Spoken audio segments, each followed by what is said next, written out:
Hi, everyone, and welcome to On Air with SkinLocal. Today, I have the pleasure and honor to introduce to you both of your co-hosts, Gina McLean and Jennifer Martinez. Hello, hello. So we're gonna pop open a bottle and Yes, let's get started. We're gonna get deep. We're gonna get to know them, their story, and Woo! Someone has to woo yeah. when there's champagne. Here you go. We've been waiting a while for this. Mm-hmm. I think it was just me finally wearing Jenny down to admit to do this and yeah, to give in and do this. This is like what, 3 years in the making? Yeah. Amongst all the other things we always are doing and busy. Had to find the time.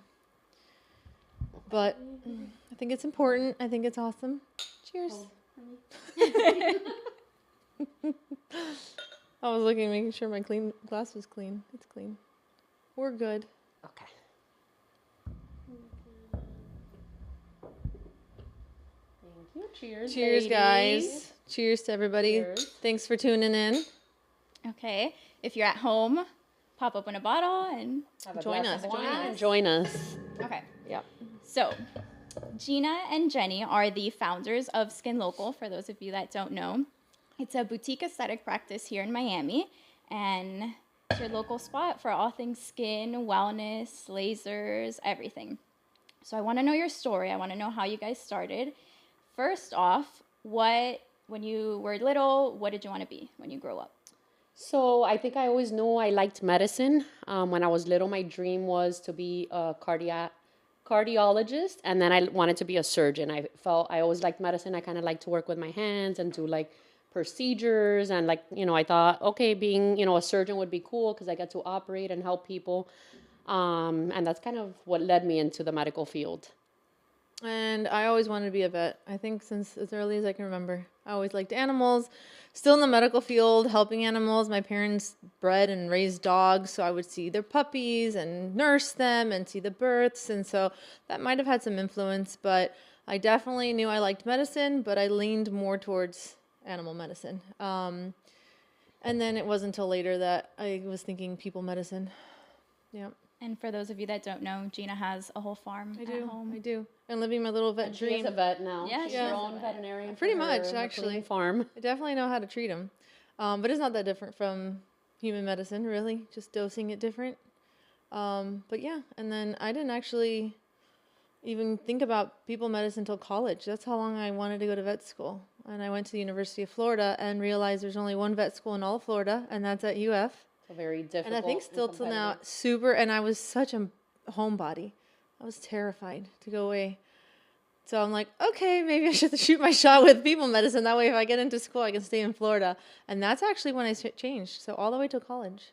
Well, in our profession, physician assistant, I went to school for PA back in 2006, and I feel it wasn't really a very well-known profession. Some people think, oh, you're an assistant to the doctor, or you're maybe like a nurse, or you're maybe like a, associate of a doctor. It wasn't really understood what the profession was. I was introduced into it in one of my first jobs. I was working with hand surgeons, so with orthopedics, and each orthopedic had their PA. So they had their physician assistant that would help them in surgery, which was really cool.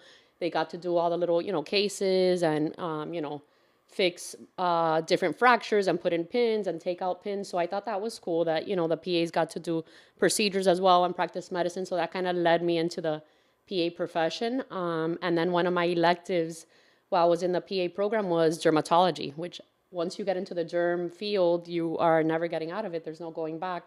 So once I chose that elective and I got offered a job, I said, for sure, I'm staying in derm. I love this. You got to do little surgeries. You got to do some cosmetic and medical things. So I found it very fun, this career.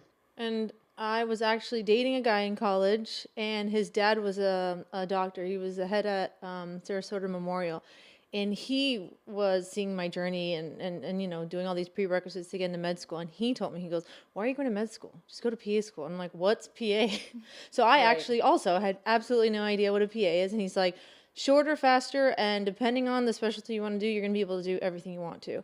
And I'm like, that sounds good. Because I always still wanted to be a mom, very close to my family. Becoming a mom was a top priority. That wasn't even a thought in my brain that I wasn't one day going to be a mom. So that really, you know, that home life of having that balance of being able to be a mom and have a career that I like made a big influence in that decision. And I was like, when you're that age and you think of, oh my gosh, 8 years of medical school, you think it's forever. Now looking back, it's ridiculous. It goes by so fast. But at the time, some of the reasons we chose to be PAs, thinking like, oh, we'd come in, work a couple days a week, and then tap out, and you know, we can be moms and kind of play that role. And obviously, now owning our own business, we're like full time, 80 hours a week. We just added more to our plate. Yeah, right. So it's a wonderful field. You are able to switch careers in the sense, or switch specialties is what I would say. You can go from being in dermatology or aesthetics to ER. We are having a lot of influx of, I would say, people in our field getting burnt out. I think more of the hospital post-pandemic the whole medical providers field, are getting really burnt out. So we have a lot of people who have been in medicine for years now wanting to train with us and kind of come and shadow us, to take on a little bit more of like the aesthetic side of medicine. Yeah, definitely. And then I didn't get into derm, same thing as you, like in my rotations. I actually like trauma. I was an EMT before while I was waiting to get into PA school. That 1 year that you have to do hours and show, you know, shadow or do something. I figured I'd go to EMT school. It's kind of a quicker thing. And I really always like trauma. I like the blood and guts and the emergency. But when you go on these rotations, you're like, okay, I like that. But do I want to be stuck in a hospital for 12 hours a day and be on call and do all these things? And so it wasn't until my derm rotation that I actually fell in love with it. You have the clinical, you have the aesthetic, you have the, you know, the surgical component of it. So you have a kind of a little of everything. And I never thought about dermatology before that. And then I was like, I have to be in dermatology after that. So quickly after graduating, I landed a job, thankfully. It's actually very hard to get into. And it was derm all the way through. Right. And being in dermatology, I think why it's so kind of a hot specialty that a lot of people want to get into. We really don't have any medical emergencies. It's not depressing in the sense that you're giving bad news, like an oncology type of situation where you're telling someone they have X amount of years to live. It's more of a pretty happy, kind of like an upbeat field. So I feel it has kind of been a field that's highly sought after, very competitive to get into. Once you get in, no one's really leaving. Yeah. But it opened up a lot of doors for us, I think, getting in, you know, straight out of school. And we did, yeah. It's flooded now, the field. Everybody wants to be a derm PA or an aesthetic PA, and nurse practitioners too, filling those roles. So, but overall, that was kind of our journey. Mm-hmm. Yeah. Right. And back then, when I had graduated, at least, and you were maybe only a few years after me, the cosmetics wasn't really a big thing, because I'll have now injectors that shadow me or follow us, and then they'll ask us like, oh, you knew right away, like when you were in school, you're so smart, you went straight into derm because you wanted to inject. And I was like, in 2006, I think is the year that Restylane launched. That's when I graduated PA school. So the injectables like Botox, fillers, all these things were not such a big deal. So I did not go into dermatology thinking, oh, I want to be an injector in the future. You know, I just kind of landed there with time. But the aesthetics every year does continue to grow, and there's more and more interest and people kind of getting into it. And I think people are realizing that it's not such a fake or vain kind of field. They're seeing that you're really able to anti-age patients and make them feel confident in their own skin. So it's definitely a growing field. Yeah. Mm-hmm. And everyone has their person. Almost like you have that mentor, parent, friend, I would say even like a sibling that has really been your like driving force or even influence, you can say. So I want to know who it was for you guys. So I would say my influence, and I might cry with this one, has to be my mom. She's definitely been, I would say, a leader, kind of pushed through challenges and obstacles. And I feel she has given me a lot of strength to kind of get through difficult times. Cut to me. She hasn't even had champagne yet. She's getting emotional. So actually, funny enough, you would say that. Yes, like I'm going to go a little different beaten path because my parents have always been awesome. I mean, as far as parents go, they nailed it. Super supportive and everything. But when it comes to business, it was actually my college roommate. So I had a college roommate that was, I think she's 3 years older than me. And we randomly ended up being roommates after a couple years at the university.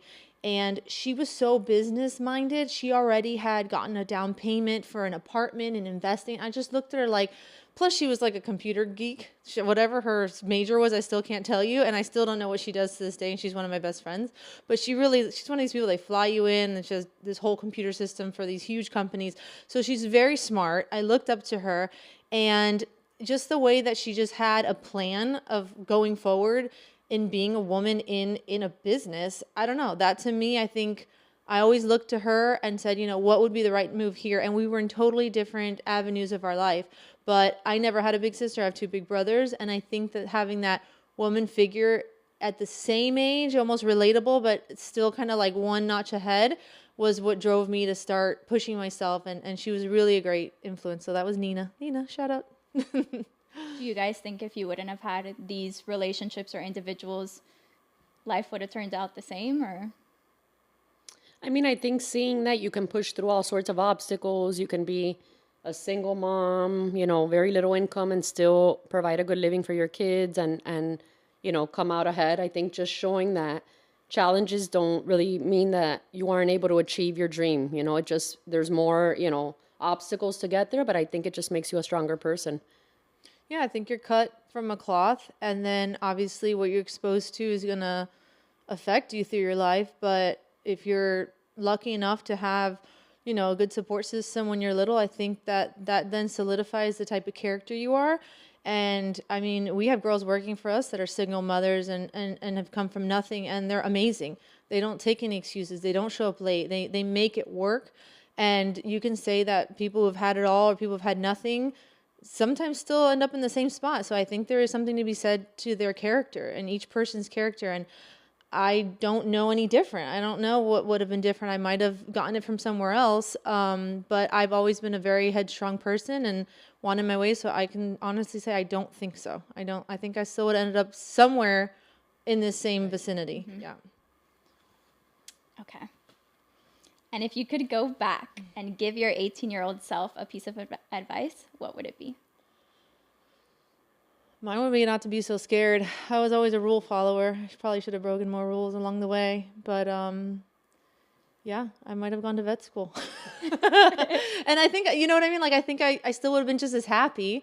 I don't think necessarily your career defines you. You define your career. Right. Mm-hmm. And so you're going to naturally gravitate towards what you like, and it's up to you to make it as successful or not. I mean, there's makeup artists that are super successful. There's some that aren't. There's, doctors that are super, and everything in between. So I think it's just what you want out of life, what makes you happy. And sometimes, like I said, having the guts to go for it, I mean, my 18-year-old self, I think actually was pretty mature and driven, maybe because of that influence of my mom.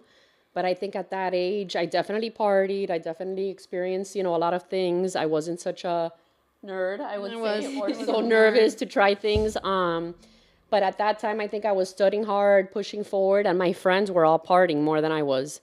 And maybe there was a couple parties here and there that I missed. In general, I still had a very active social life, but I feel that I did kind of have a plan since I was young, and I stuck to it, and that's where, that's what got me to where I'm at now. So a lot of people are like, oh, you're so lucky, that you picked this career or that, you have this business, but I really did work very hard. I've worked since I was 16 years old. I worked all through college. So I think that kind of discipline is pretty much what got me here. So I think my 16-year-old self was actually pretty good, doing the right things. I was enjoying a little bit of life, but I was definitely already working towards my career. Awesome. What else you got? So I want to know, take me back in time, because for those that don't know, I've known Jenny since I was maybe like 7 or 8 years old. I met Gina at 18?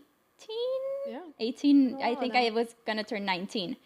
But I want to know, and I want the audience to know, how you two ended up finding each other and how you even decided, like, hey, let's merge like ourselves. Let's build this practice kind of together. Because you don't see that. You don't see many females joining. We were both in dermatology field for years, and our Miami kind of derm crew is very nice and tight. So from the years of going to dinners and different conferences, our PA group had a really nice group of maybe it was 10, 12 of us that would always, go to these conferences together. We would room together. We would go to dinners together. It ends up that Gina and I live maybe 20 blocks from each other. We're on the same avenue. We So didn't even know that till later, though. I I think. think at one of the dinners we said, oh, we have to drive all the way home, and we're in Miami Beach, and we're like, oh, where do you live? Where do you, and we realized, and in that we started kind of carpooling to these functions together. You might have known that, actually. I don't, because I'm directionally challenged. Yeah. I might have gone That's to your part of house our and fun, our fun moments together is driving together in the car. But so I think we met during that time, and then when I had left a practice that I was with for 10 years and I was kind of unsure of what I wanted to do. I did want to open my own thing, but maybe that is where I had fear, where I was like, I don't know if I open my own thing, it's a lot of work. I do want to be a mom as well. And I started working for other doctors, and I did realize that all my patients were following me there. So at that point, I was considering opening something, to bring my patients to my own thing. And Gina at that point. Well, and I had been in discussion. Durham for a while, and I had 3 burnt boys in 4 years, and I got burnt out. That's the truth of it. I was like, if I see another wart, I'm going to jump off a building because, in dermatology, unfortunately, a lot of it, because of the insurance reimbursement, you got to see a lot of patients, and you got to see them fast. So very high volume, So, fast paced. I would argue to say most people in dermatology, at least the PAs, they are burnt out. So it was just a accumulation of a bunch of things going on. But I was planning on just taking a step back and taking some time off, and then I was injecting same thing at like a med spa just to kind of make ends meet while I figured out really what my next passion was. And then I would, refer to Jenny because she was kind of doing it on her own too. And we would just bounce ideas I had a back laser and at that forth. point. I had like an IPL laser. So she would send a patient that was sun damaged for me to do their laser. And I'm like, well, I need that patient to also have a hydrofacial. And then I had So that. we would, she would send them bounce back and forth patients. And then we're like, wait, why don't we just, go into the same, roof and have all these equipment and lasers together, and we got along. I feel like that's probably the biggest obstacle for most women in our field is the different personalities or the different aesthetics, right? Like someone might like to do things one way and somebody likes to do it totally the other. It's very hard to make a cohesive brand that way when, okay, well, Jenny said to do it this way, but Gina said it to do it another. That doesn't make sense. So we were lucky in that aspect that we both have very, very similar fundamentals. We inject very similar. We have the same outlook on how aesthetics should appear. I think we're both very supportive and not jealous of each other, which I think comes a long way. Yeah. I think in this industry, especially with women, for some reason, it's very sad to see, but women can be actually almost the biggest haters of us when we become successful and accomplish things. So I think us supporting each other got us a long way, and we're just both easygoing. Right, and seeing the strengths and weaknesses. Like I know, okay, I'm good at one thing, but I'm terrible at anything techie. So I'm like, Gina, you take over for the techie part. Or we would hand that off to, Julia or one of the girls that is good at that. So I think just knowing what we were good at and what we weren't good at, and we kind of just ping pong ideas back and forth off each other. Yeah, we know we're lucky, though. I think we got lucky. We did get lucky, but we would, when we were building SkinLocal, we would send each other Pinterest color schemes. Like I look at it, I want to puke. When we were branding, like, at first it was like a pink. Bubble pink. And we're like, no, so scratch tacky. that. But So even at the tacky. beginning, if we take it back to like 2020, we know. had our pink. We had our pink in our No, day. we had. It was still, but you never know. And since we were kind of the first ones to do this, and I would argue in Miami, really, at least in the area that we know, we were getting ideas from California med spas. We would look at California med spas, and we were bouncing ideas off that. That was really most of our inspiration came from them because there wasn't another one to. There wasn't a mimic PA-owned here. med spa in this or at least area. this boutique style like we liked. Yeah. And we were also challenged with doing all of this during the pandemic as well. We started brainstorming and putting the idea of SkinLocal together, I think in 2019. So we were looking into locations, storefronts. We wanted definitely to have a certain look for our location. We wanted it to be storefront. When we started the build out, it was 2019. So we didn't know that there was going to be a major, life-changing event. Yeah. And then March of 2020 came around and boom, everything had to kind of close down and we were in the middle of building out. So that was, I would say, pretty scary for us as, first time entrepreneurs. We're putting all our money and our, investments into building out our dream. And we weren't really sure what awaited us when, doors were going to open back up post-pandemic. I So had to learn how to submit things to the building department because my Everything went my online. father, who's older, was our GC, and he's used to doing everything by paper. You know, he takes it down to the building department, gets things approved, and everything went electronic with COVID. And he's like, well, we just got to wait for them to open up. I'm like, there's no way we can wait for them to open up. Like, I was on there figuring out how to download and wait for inspectors and do the whole thing and help him. So, you know, we had to get our hands dirty and figure it out. We really did build this from the ground up. I mean, we were in there with paint colors. We were in there chipping stuff away. We were breaking stuff up ourselves. You know, it's like we were there for everything. My dad sat in a folding chair, you know, at like 6 something in the morning because the inspectors would come in. He didn't want to miss it because we were on a timeline in like no AC. Like, this is like a 7-year-old man, like sitting there like labor of love, like waiting so we can get this. And like, Dad, we have to get open for when this opens. We got to start. We had him build out our whole place in 11 weeks. Yeah. So that was record time, but Yeah. But that was awesome when we look back at it. See, that makes me emotional. I mean, you see it all from how you guys started even before. I mean, I remember it was May or June when we like, sort of, it was like, okay, like you can start seeing people again. And I May remember, 8th was the first day back. And they had launched Rustle and Kiss, like a lip filler. Yeah. And Thank we goodness blew for up that. May of 2020. Just everybody wanted to feel good about themselves, wanted to come in and do something. You were wearing masks, so if your lips were bruised or swollen, no one could see it. And I mean, one of your patients was like in tears, just like congratulating Jenny, just so proud for us. So our patients are the ones that really like, we didn't stop. Like, we were just, and we've always been like that. Like, just keep going. And, you know, we would have patients, like Jenny's patient that would come in and cry and be like, I'm so proud of you guys. Yeah. When she actually came in and I saw her crying and I'm like, okay, I haven't taken a moment to actually let this absorb and sink in. And I'm like, okay, I'm going to cry with you today. Yeah. Because I guess it did hit me that we, you know, made it this far, that we kind of put all of this together and we beat the odds of just pandemic and being a PA and that we're not a doctor and having haters kind of, you know, throw kind of challenges against us. So we had a lot of challenges and we kind of pushed through and here we are. Yeah. you made it out. What would you say, though, is your like favorite memory of each other? Like a core memory when you have to think of, you know, your friendship, your partnership. What is it? Well, This is a tough one. Gina says the most random things, or she'll I say am things not that I'm very like, where do I filtered. hide under this I'm table? not very filtered, guys. You're It's so- like low inhibition. It was I like don't our care. first magazine photo shoot. We're in this very fancy place in like Brickell, you know, wearing like the baddest, you know, expensive outfit. And they're done taking our pictures. And Gina's like, oh, thank God I could take off these shoes. I just got them from Goodwill. I was like, oh my God. Like, where do I no.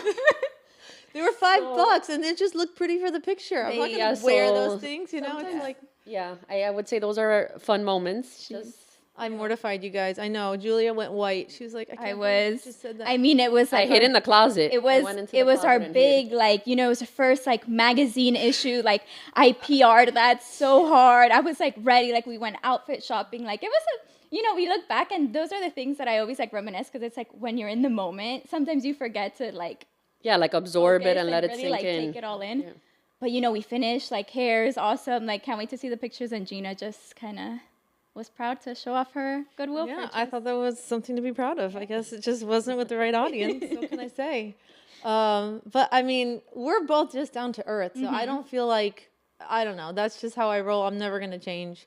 And I think people like that about us because we aren't about, that's part of why we're doing this podcast is that we're not like BSers, you know, we're not going to just play to the masses of what do they want to hear, what do they want to see, even with my patients. I had a patient the other day who was asking me, she's going to know who she is, I'm not going to out her, but she was, you know, asking me to do something that was just against what my brain like would allow me to do. I'm like, that's just not where you feel, that's not the look we're going for. And she goes, and I go, it's literally, Then you're right or no? no, she's like, I know what you're saying, but I still want it. I'm like, well, then you better never tell anybody that I inject you because they do. They walk around as your calling card. And I go, and that's like asking a plastic surgeon to put a breast implant on your forehead. And I mean, I actually said this to my patient, but it's like I have that relationship with my patients. She laughed. She gets what I'm saying. You know, like I don't think that I think that I attract the patients that understand that that's how I am. And we both do that. And I think that we shy away patients who are just not going to get that. You know what I mean? That they don't want that relationship because I need to be able to be honest with my patient. And Well, and I think that's what makes us approachable, where they're not so scared or intimidated to come in. First of all, they see that our aesthetic is natural, that, you know, our staff and patients don't look scary or overdone. So I think that takes a little bit of the edge off. And then just seeing that we're down to earth, we're humans, we're moms, you know, we're very but you much still, like them. it's just, the aesthetic world is just so crazy. You're still going to get these patients, especially being in Miami, that are a little off color, or they're off to the extreme, Or unrealistic expectations. right. And we have to dial them back a little bit nicely. With some, I know how to talk to them, and I know which ones I can joke with. But, you know, for the most part, I take it this is what it is, and in a very nice way. You know, that is or that is not going to happen. So I don't know. That's just us. Okay, so favorite memory that you have of Jenny? know. That's a difficult one. I mean, favorite memory, like work-wise, there's a lot of stuff I probably can't even get into. We'll get into that maybe in more champagne and more podcasts. Because we've had some wild experiences with patients. But I don't know. Just my last birthday, I don't think Jenny's ACL that she had made the cut. She was breaking it low, and I think we still don't know. Do you have a torn ACL? My husband says it was the boots with the furs on came on. And Jenny was breaking it down. Yeah, I was limping for about a week after Gina's 39th birthday. It was 39. But it's intact. I had an MRI and it did not rip. Okay, so. But yeah, Jenny went down. She didn't come back up, and that was probably my most recent favorite. That was a pool party at Fontainebleau with way too many tequila bottles involved. Yeah. Well, so we get there, and we had a cabana, right? You guys, Julia orchestrated this, and I didn't know it was going to be as big of a deal. So I get there with my husband early. The girls are coming to meet us, and they go, you know, you want to start ordering your bottles of liquor that come with the cabana? And I said, yeah, let's get one of each. So the girls are here, and by the time they get here, it's already ready. I didn't know that each bottle you order comes with a show. And when I tell you a show, it's Miami style, like bottle service. Girls in bikini and a guy with the fogger and the sparklers and a show. And I'm by myself in this cabana, and my husband's just videotaping these half-naked women. He's like, this guy with the fire extinguisher has the best job in the world, because all he does is follow them around. And these girls come out and start cheering, and I look like a raging alcoholic who has no friends, because they brought me 2 bottles of liquor, and I'm like, they're like an hour late, and they weren't even on their way yet. They were like coming, so I had to sit there by myself with 2 bottles of liquor, and then we waited for the girls to get there for the last one. But that was a fun party. It was. Yeah. It was a good. I'm done. Like, one and done. I don't need to ever do that again. Yeah, that was. Life. Yeah, it was a mini Vegas. So we won't be celebrating your 40th birthday poolside. No, 40th. We can go to church after that one. 40th is gonna be, what was it? Lordy, look who's 40. Yeah. I'm just kidding. Maybe we'll see. Okay, so. This is sort of going to close out the, like, you know, deep and like in your feels questions, but what are you proudest of?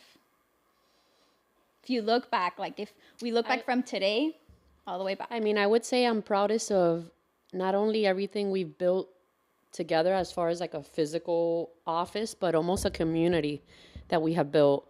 You know, that you'll see someone at the gym and you're like, oh, that's a SkinLocal girl, you know. It's a sense of our patients are proud of what we built. It's a nice community. It embodies, I would say, just confidence, beauty. It's a very holistic kind of vibe that we try to put out here in SkinLocal. So I think that is something you can't like put in words, or you can't even like, it's a feel that we have created. And I think that's almost priceless. Mm-hmm. I agree to that, and I would say for me, I'm proudest of the company we've built, because we both worked plenty of jobs. We picked and chose what we liked from it, what we didn't like, and our number one must-have at this company was that we have to have a happy work environment.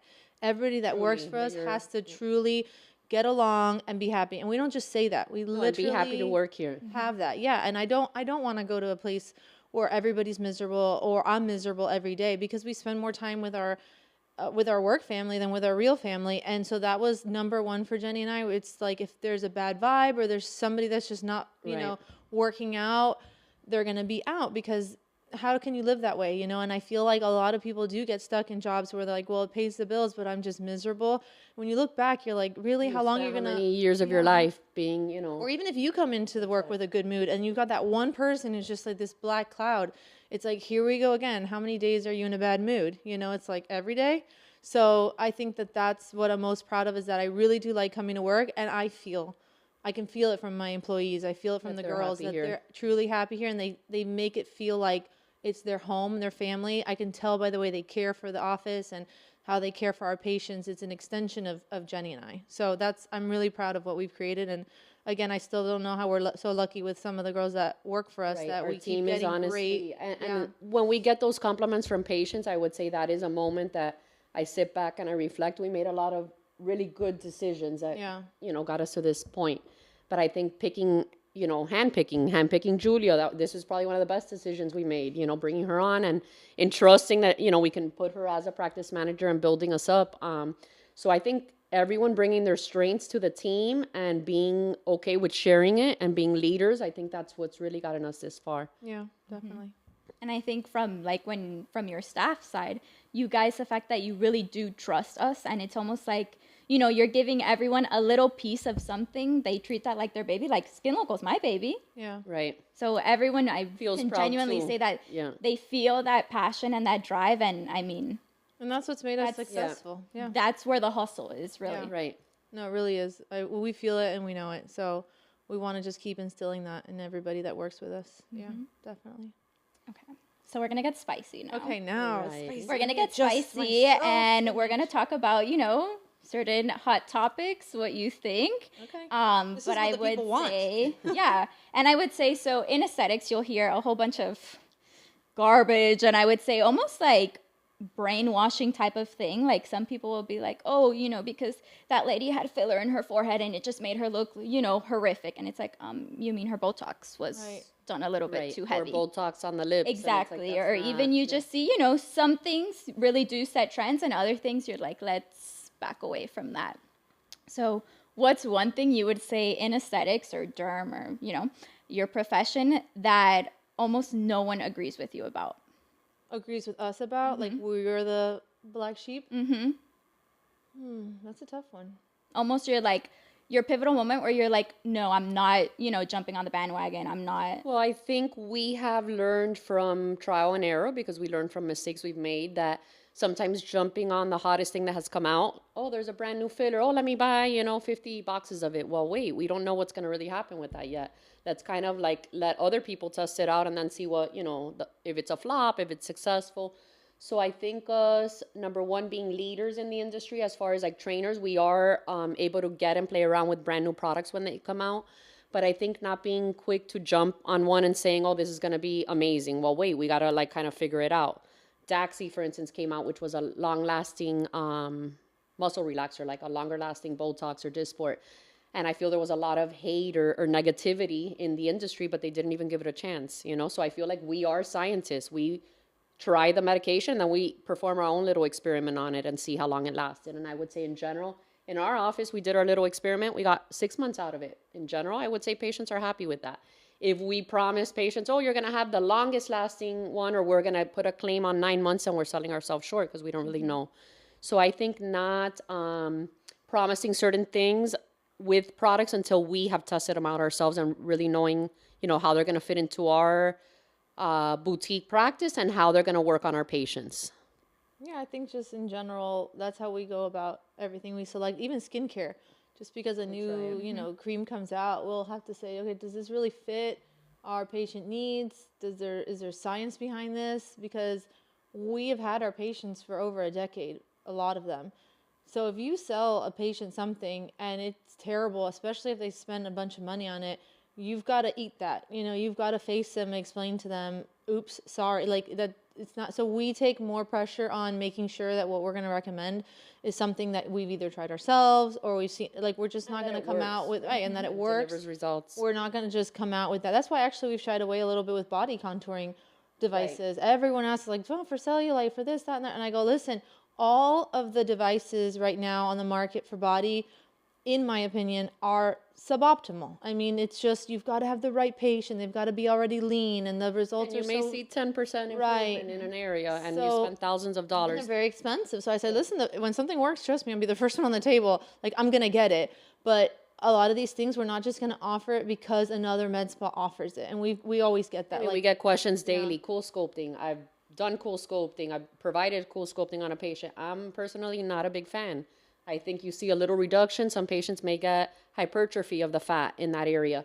So is that something I'm going to bring in just because patients ask us about cool sculpting? No, I'm actually, I would say, not convinced by it yet. So I feel like we are very picky about what we bring in, and we're going to kind of troubleshoot it and make sure it works before we sell that device or that treatment to our patients. And we definitely try everything on ourselves first. You know, a cellulite thing comes out, we're the first one. Gina, inject me, inject That was me. you. Gina's, I think the first time we did her cellulite treatment, her butt was like this color, black. Yeah, black and blued. With cool, and you know, we learned from So we learned from that. And again, I had a couple patients that I did it on. They had great results. And then we just thought in general it wasn't as good as we would love. And we have other ways to go about it. So we pulled that off. we pulled that out. And I mean, in general, I think you have to go in slow when it comes to the aesthetics, because that's just how we've had our practice. That's how we inject. It's just going in slow, making sure it's right for the patient. And that it's safe, and really, that it's too. safe. Yeah, absolutely. Awesome. And what is, we talked a lot about haters and, your sort of experience with all of that, but what would you say is an insult you've received that you're most proud of? An insult. An insult I've received that I'm most proud of. I would say... They probably didn't know it was an insult. A lot of people will say something and they don't realize it's insulting. I mean, sometimes maybe from a male sales rep that comes in, they may be trying to sell us, a huge ticket item. It could be anywhere from a $50,000 worth of fillers to a $200,000 laser. But they'll, kind of chat with me and Gina. We'll talk about like yay or nay, or let's demo it and let's try it out. And then, sometimes they'll ask us, and who's the owner who makes the business decisions? And we're like, well, that's me. Yeah. Like, we are the bosses. We're the ones who are going to decide if we're going to buy your, device or not. I feel like usually they are maybe shocked or not expecting to have a female, young PA-owned practice, So I've had one of your patients that I think saw me for something, and then you had done her lips, and she was like, oh, well, with this other product, and I think you switched from like either Restylane to Juvederm to Juvederm. She's like, that's what made all the difference. And I was like, that's what made the difference? Like, it's not the person injecting you? Injector, yeah. Like, it was because Jenny did it, not because you switched product, and because Gatorade is Gatorade everywhere you go to buy it. Botox and fillers is not. You can go to any store in America and get Gatorade bottle, orange. It's going to be consistent. Pepsi, it's going to be consistent. Whether you get it at a gas station, you get it at Walmart. I heard this somewhere. And, but aesthetics is not. That one syringe of filler in someone's hand is going to be wildly different when it's injected versus someone else's. And that's why, even with pricing, they're like, oh, you're more expensive, but okay, but why? It's because we've done this for cumulative 20-something years. It might take us, that famous quote, it might take, you're not paying me for the 10 seconds it took me to do it. You're paying me for the 25 years that I learned how to do it correctly and, effectively in 10 seconds. Mm-hmm. So. Well, and I would say this is maybe a compliment that could be an insult, but more for Gina, that I've had like a patient of mine that, like, if I'm not around and they need to see her, they'll make a comment like, oh, I thought she was just like, really pretty, but they didn't expect her to be smart. I'm like, why? Because she's blonde? Like, you guys thought she was like a dumb bimbo? I'm like, no, she's super bright. I'm not really a blonde, when they hear guys. her talk and speak, they're like, oh, she's super smart. I'm like, of course she is. I'm really a brunette, I just dye this, but I got to keep them guessing. I'll play the dumb card all day long. Trust me, it's gotten out of me plenty of tickets. What else? So I'll take that as a compliment. It's okay. I mean, anytime anyone compliments us that we look nice, that's a compliment to us. Mm-hmm. Yeah. It's like, okay, it's because we know what we're doing with facial aesthetics. This is our thing. This is our specialty. So we better look right. So I don't know how people go to injectors that look crazy, because I'm like, right, or that look overdone, No, and there's been I would say, like, commercialization, and even just like the business of aesthetics has really taken off, where it's like people sort of start to see it as, it is an art form and it is Right. a beauty thing, but like, this is not going to get your hair done. These are medical procedures. So you Right. want to have educated medical professionals. Right. Like, that's your Right. background. Yeah, but even to that, even if they do it safe and effective, It might not their look good, look, yeah. Yeah. We go to conferences all the time, and there's a lot of women in aesthetics that I would argue look weird. They look overfilled, and I think it's a shame because most of them are very beautiful naturally, and I think they just like are getting high off their own supply kind of thing. Like they're always in there, so they're always trying to fix every little thing that's wrong with their face, and they lose could sight. overdo it, Yeah, right. They lose sight of what looks good, from far. They start to overdo every little micro, thing that they can, but then you take a step back and they just don't look right. And I think it actually sheds a really negative light on the industry. I wish more of them would take this more natural approach, because that's half of our conversation when we meet Right. somebody for the first time. It's like, but I don't want to look like, Joan Right. Rivers. I'm like, Joan Rivers is not fillers and Botox. That's a whole lot of plastic surgery. Like, that's totally different. So, we have to calm that fear, and it's from that misrepresentation that's out there. And it's really unfortunate. And if you could be remembered for one thing, what would it be? I think for being kind and You took fair. my answer. Nice. No, I don't know. Just for being a good person, hopefully, and an And honest treating person. people well. Yeah. Yeah. I would never want someone to, I don't lie, and there's sometimes a borderline where someone's like, what do I need? And I'm like, you need a chin implant. It's like, I'm trying to be nice too. You can't be completely cutthroat with some patients, they just don't take it well. And there's a lot of psychological problems that patients carry and issues that you have to be aware and sensitive to when they're coming to you, because they are letting their guard down. They're letting you see them without makeup. They're showing you their faults and their flaws and what bothers them. And then we have to be part counselor, part therapist, but also, try to help them in that way. And so there's a lot of shades of gray there that we have to work through with our patients. And I think what I would never want them, or what I would want them to say is, well, at least she was honest with me. Right. And I've gotten that. I've had a patient leave who actually brought her husband to get lip filler. And you guys are going to be like, oh my God. No, honestly, this happens a lot. I wish more people would just realize, it's really not that big of a deal when it's done correctly. But anyways, I saw him and we tried a little bit. I gave him realistic expectations. They came back, and, as they left, I think one of our girls was like coming in, and she heard them in the parking lot. And she said, all I heard was she say to him, well, at least she was honest with you, and it's one of those things saying, I'm not going to keep filling your lips when we tried. It's not working. This is not the right avenue for you. I don't want you to waste your money. These are your other options, and not treat that patient. And so I hope that that's at least what I'm remembered for. And what was the craziest story you could think of where you were like, it could, have been in the room with a patient, or honestly even like an oh shit moment, Well, you have some I crazy mean, I ones have from had some derm. really Yeah. crazy stories in I don't know, maybe derm. more I derm had than a plastic. patient that came in. It was actually a male patient came in. He brought his, Can you say I this? don't know if she Where was are you like, I going? might not even be able to say this, Are but you doing his the red box one? intoxicated, maybe mistress, because it wasn't his wife. She steps out of the room. She's like, I'm going to go use the bathroom next door. We, show her where she's headed. And a medical assistant walks into room 1 of this office and sees that this mistress that's intoxicated is using the toilet in a sharps container. She had pulled down her pants and was squatted over using the sharps container. So that was pretty crazy. Nothing has ever topped that. But I've also had patients coming in that want to hide stuff from the husbands. I would say that's a typical everyday kind of thing. I don't know. I have a lot of fun stories. Well, we just hear a lot from our patients, like hairdressers. You're Well, they'll sitting tell there, you're us more, chatting, so right. we learn a lot about their lives. Well, and I learn about life through them. A lot of do's and Yeah. don'ts, what not to do with my marriage or Yeah. children. I learn from their mistakes as well. And they teach us a lot every day. So Yeah, definitely.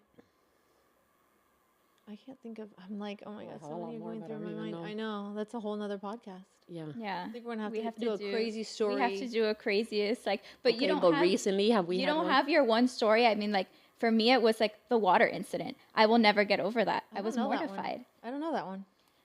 first year working, first Thanksgiving rush. Like, I'm straight out of high school. Like, I've never worked before. And I'm working, I'm manning the front desk. And it was crazy. I'm saying, like, Envision Pinecrest, we had people standing. Was this on a Saturday? No, this was on a weekday, but it was, like, Thanksgiving's Thursday. This was, like, Tuesday, maybe, like, might have even been, like, a Wednesday. It was close. Like, we were time crunch. And, we always offer someone, would you like any coffee, tea, water? And I had offered, and she had told me she wanted a water. But I had a phone ringing. I was checking out. I was trying to book. I was trying to give you guys almost things, like life signal, like, please help. Like, we got to pick up the pace. And I forgot her water. And she came up. She had been waiting for maybe 30, 40 minutes. Not our standard of care. She comes up. She goes, how much longer? And I was like, I really they're going as fast as they can. I'm not in the rooms. I don't control what happens in the rooms. And looks like she's going to walk away. She comes back a little aggressively. And I'll take my water now, too. At that point, my heart dropped. I was like, I forgot her water. I was like, this is really bad. Yeah. But, like, that for me, I don't forget waters anymore. Yeah. I learned from that. So what was almost like, I don't want to say traumatizing, but what was that like? Well, she taught you. She taught me a lesson. Forget. I think the most one that's just standing out, not that it's even the craziest, just more I walked in and I was like, red flag, red flag. It was a patient who brought a 3-ring binder with sheet protectors and pictures of herself through the years as a younger person, and basically had like a magazine of herself and was basically telling me she wanted to look like this. And I mean, she's a beautiful woman, still a beautiful woman as she was older, but these are the kind of things where you think back and you're like, I should have seen that one coming. It's just people sometimes are just hard to please. And these are the kind of things that we say. They're very self-critical on themselves. Yeah. Sometimes we'll see the most beautiful one of our patients doesn't see their own natural beauty. Yeah. And we're like, there's nothing I need to do on your face. Your face is perfect. I tell my patient, a lot of them, this all the time. They're here. I'm here for lips. I'm like, your lips are perfect. We're not going to touch your lips today. Let's do something else. We're going to do your sculpture. Or let's do, chin or your muscle relaxer, but your lips are perfect. We don't need to do that. So I think sometimes it's just... Oh, I know the funny story, but it's mine. Remember when I brought the chicken to the office? My sick chicken. That was awesome. I had a sick chicken, and I couldn't leave her for the day. I literally got a laundry basket, and I got a blanket, and I had her in the back by the exit door for a little bit during the day. So we actually... And then you thought... There was a kid crying. That was another day. I go, oh my God, Gina brought her a goat today. And it was because I had brought the chicken. Child. I'm like, and that was an emergency situation. And somebody's kid was crying. And you know how little goats scream like a kid? So Jenny comes down. She's like, did you bring a goat? I'm like, no, I would never bring a goat to the office. I'm like, well, you had a chicken last week. She's like, I really thought you had a goat. I'm like, no, it's this lady's child. He's crying. It's fine. But yeah, so that was actually a really fun day. That was fun. Everyone's taking turns checking on the little chicken. She made it. Don't worry, she's still with us. That was hilarious. Yeah, she is. She's awesome. But yeah, we've had some wild times. What would you say has been the hardest lesson that you're glad you learned? But I mean, you guys came from a medical background and now you sort of have had almost life teach you business. So what would you say was the hardest lesson you had to learn early on in your path? I think I had an aunt actually tell me to be okay with hiring people that are good at a certain thing. So when we first started the first year, I was doing human resources. I was the accountant. I was the HR person. And it was just too much. I was breaking at the seams. So I think, and when you're a control freak, you kind of want that stress, or you feel like I'm the only one who could do it, or if someone else does it, they're going to do it wrong. So I think trusting in people that you can, okay, you're good at this, let me hand this off to you. You're good at that, let me hand this off to you. So I think that part of letting go of things that you're not as good at, that someone else can do it better, I think that is important to realize as you're building a business. The hardest lesson we've had to learn? I feel like it was all lessons. I mean, we got hit. We had a lot of lessons up front with haters just trying to challenge us, and we didn't. Calling Department of Health on us. No one could tell us. I mean, I can't tell you how long I sat on the phone with Tallahassee, with Department of Health, and making sure everything was perfect. But a lot of these questions that we had with opening this type of business were not answered because there wasn't businesses, like there was a gray area. And, you know, we're, you know, rule followers, so we wanted everything to be right. But I feel like it was lesson after lesson after lesson. That's why a lot of people reach out to us and ask us how to open, you know, their med spa, because there is no guidance. And sometimes the guidance is even wrong guidance. I mean, there was attorneys that were swearing up to me that there was a rule that was this, and I'm like, but the Florida statute says this. says this. Like, they don't even know. Even doctors would be like, I can do that, and you're like, no, you can't.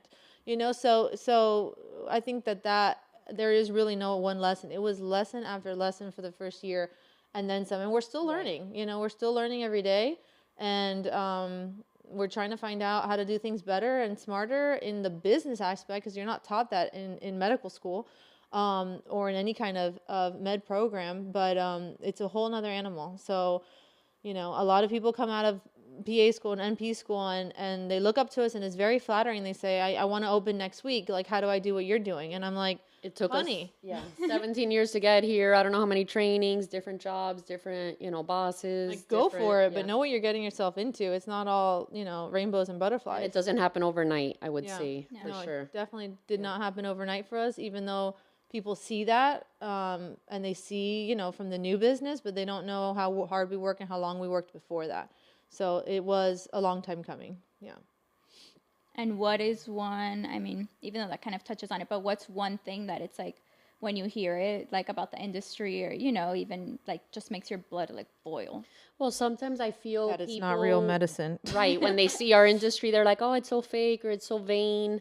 Or your patients are like difficult patients because, you know, they want like an unrealistic expectation. But I feel who we treat daily, like day in, day out, are working moms like us that put, you know, a lot of energy into the kids, into building up like a family, into taking care of their house. So we find it very rewarding just to make someone feel themselves again, to make someone feel youthful again, refreshed. We see a lot of women suffering, you know, when they get to certain points that they're going through divorces and they're already, you know, at this broken down stage. And I think it's actually helped, you know, to teach us and know that we need to kind of maintain ourselves and just throughout life, like never let ourselves go. It's okay to have a self-care day. It's okay to, you know, pamper yourself and take care of yourself.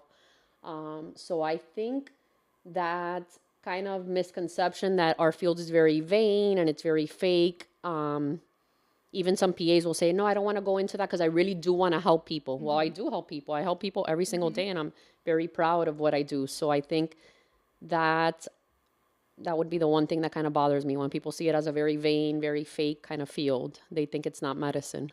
Yeah, that's what I was saying. It's like they think it's just a fun little spa. All you guys do is mess around all day and play with laser. I'm like, this is real medicine.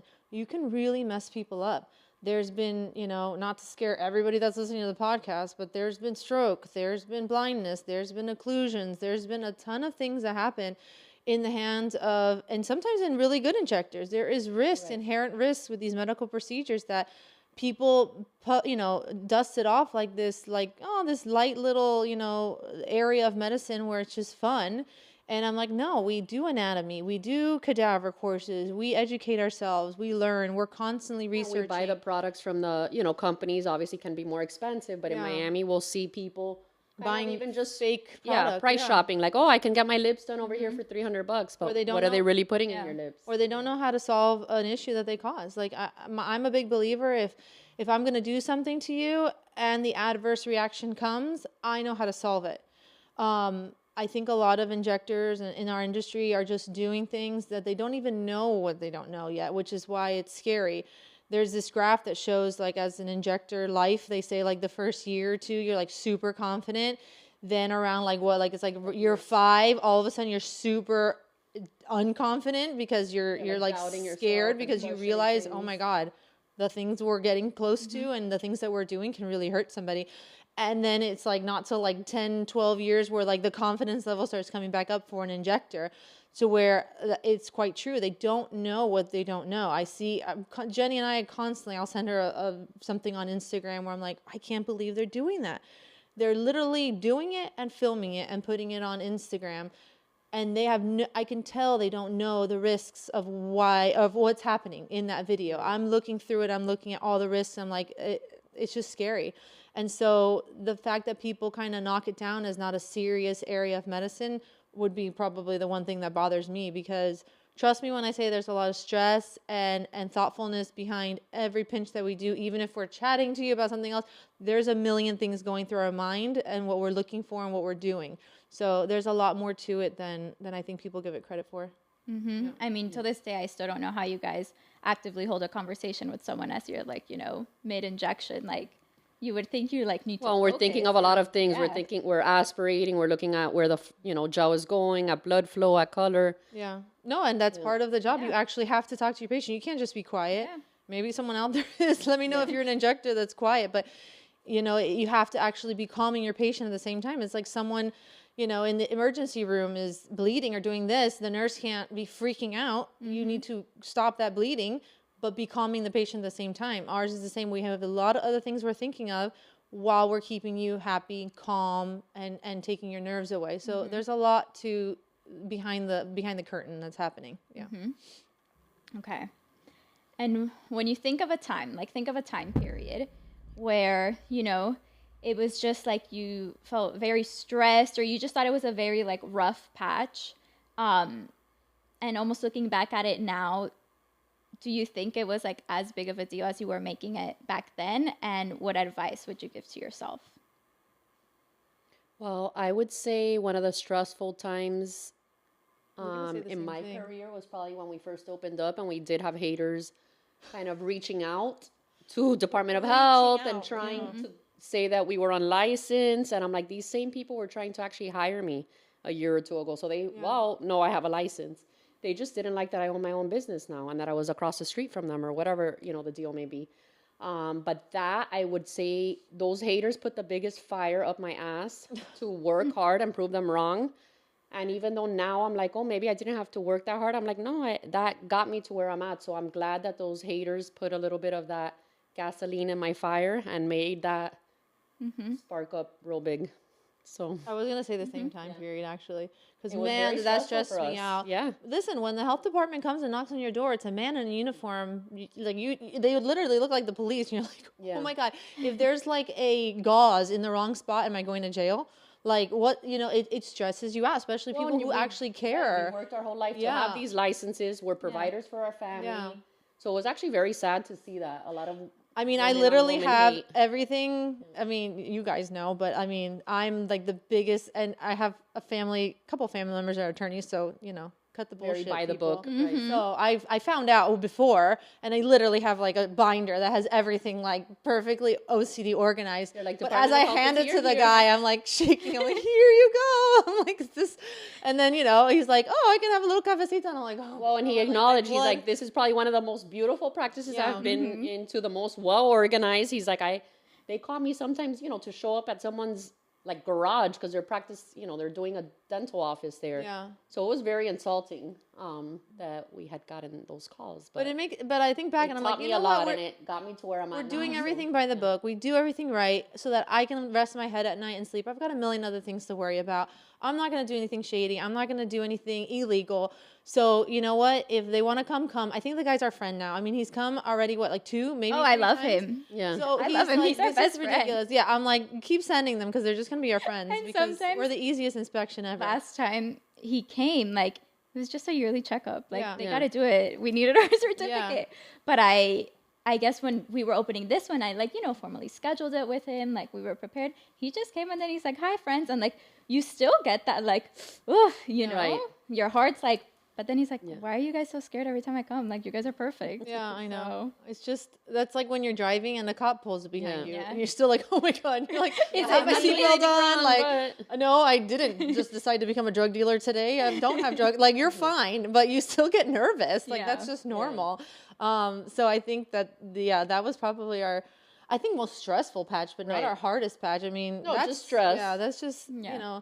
that was just something that blindsided us, and we never thought somebody would actually do that. But it is what it is. It's Miami, baby. What do you say? Pa'lante. Yeah. That's what we deal with. Yeah. Okay. Any final thoughts? Any question that you wish I would have asked you, or just anything you really want to share to the audience?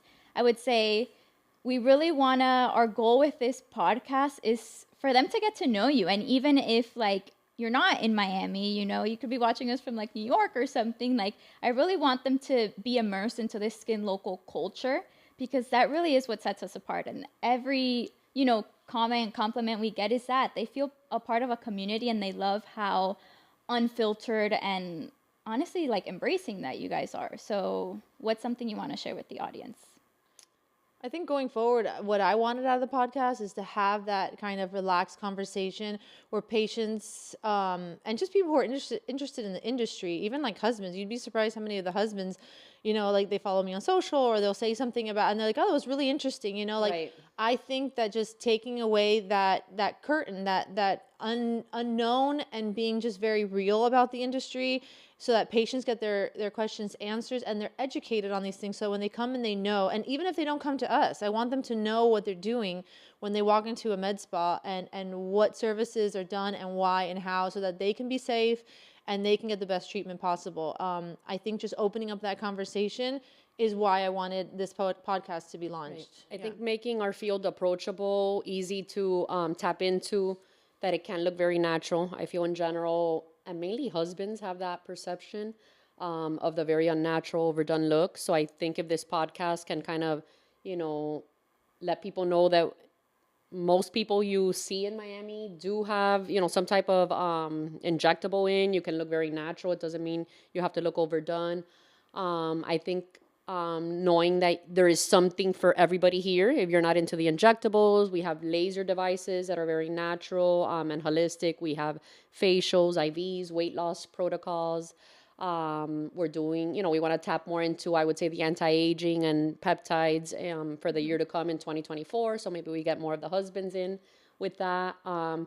But I just think like getting our audience to know that SkinLocal has a very nice vibe and that there's something for everybody here. Mm-hmm. And even with that anti-aging, I mean, it's so difficult not to say the word, but really when we talk about peptides or even a lot of the treatments we do, it's not anti-aging. You can't stop aging. It's healthy aging. Right. And We're that's slowing it really, down. yeah. You know, And slowing how it down. can you? Well, but Just optimal we age, did have yeah, a picture you of know? us three, Gina, myself, and our other PA that we took can look 6 better years over ago, here. and then we posted it on our chat this week, and everyone's like, "Oh my God, you guys look so much better now." Yeah. So I would say that we are anti-aging a I little think bit. it's just you know? optimal aging. I think, I mean, And just feeling good in your skin. yeah, just overall in general, people are getting into this. They're like, listen, I want to feel my best at every year, and how can I almost like biohack myself to do that? So you can do these little treatments where you look good and you feel good year to year. I tell my patients, I want you to just look the same or a little better than your last year's holiday card. You know, like let's not have them be like, what happened to her this year? It's all Like, over your face, right? you know, like it's written all over her face where she just, you know, looks down. I want them to glow from the inside out, want them to feel confident and be happy. And really, I think that transcends then into how you feel. But we want to kind of pick and choose all those little things throughout. And it's just offer all those little services. Okay, awesome. I think that's it. Yeah. For episode one in the books. Thanks for joining us. That was the Thank you for painstaking joining one, us. right? That was getting to know us. Yeah, I wanted the audience to really get to know you guys and really see where you come from, because they either see you in the treatment room, and honestly, in the treatment room, it's all about the patient, or they see you from an Instagram post, they see you on the website, they see you at a conference, but they don't really get to know the person. Yeah. So I really wanted them to get to know you guys in this episode, and next episode, it's all yours, free range, unfiltered. That's when it really gets spicy. Thank you Talk for spending about- time with us talk and about getting whatever to you know us. want. Awesome. Thank you for interviewing us. All right. Thank you guys. Till the next one. That's Yeah. a wrap. Okay, have fun, episode 2. Okay.